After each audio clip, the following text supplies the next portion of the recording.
যারা ন্যায্য অধিকারের জন্য, কোন রাজনৈতিক চরিত্রকে চরিতার্থ করার জন্য নয়, যারা সাধারণ শিক্ষার্থীদের ন্যায্য পাওনার জন্য শহীদ হয়েছে, আল্লাহ তাদেরকে জান্নাতের উঁচু মকাম দান করুক। আরো জোরে বলবেন না আমিন?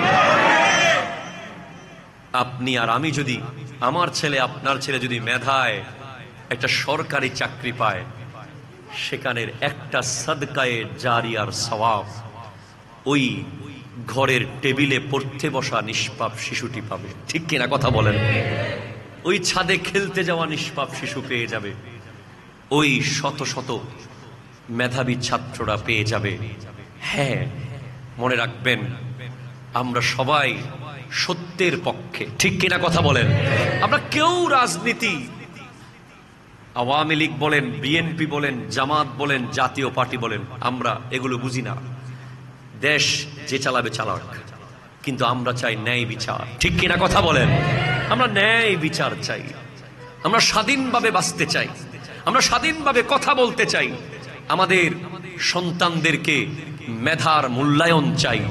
আর যে সমস্ত ছাত্ররা ক্লাসে বসে পড়ালেখা করার কথা, আর যে সমস্ত ছাত্ররা পড়ার টেবিলে বসে আজ বিভিন্ন বিষয় রিসার্চ করার কথা, তারা কেন রাস্তায় থাকবে?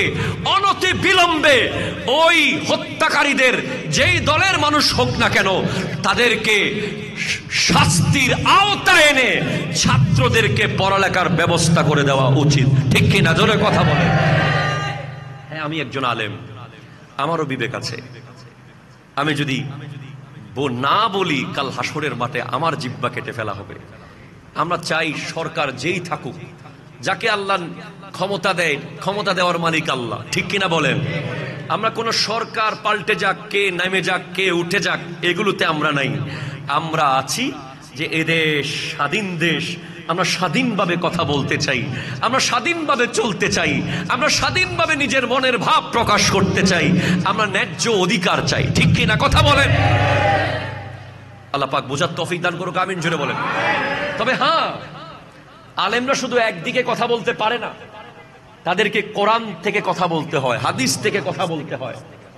আজ আমি যদি আরেকটা হাদিস আপনাদের সামনে পেশ করি, দেশের বর্তমান যে পরিস্থিতি, আমি মনে করছি এই পরিস্থিতির জন্য আমরাই দায়ী। ঠিক কিনা জোরে বলেন?